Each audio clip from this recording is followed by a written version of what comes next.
காமராஜரையே சூழ்ச்சி செய்து கீழே தள்ளிவிட்டவர்கள் விஜய்க்கும் அப்படித்தான செய்வார்கள் என சாமானியர்கள் கேள்வி.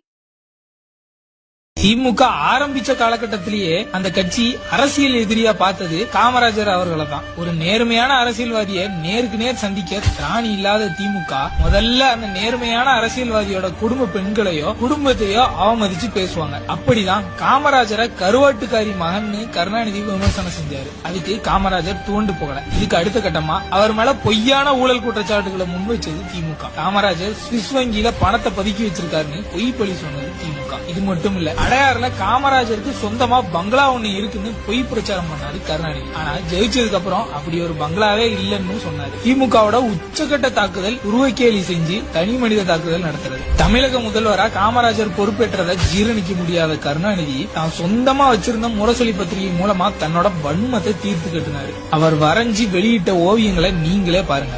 எருமை தோல்காரர், பனையேறி, அண்டங்காக்க, இப்படியெல்லாம் பெருந்தலைவர் காமராஜரை தொடர்ந்து அவமதிச்சது திமுக தான்.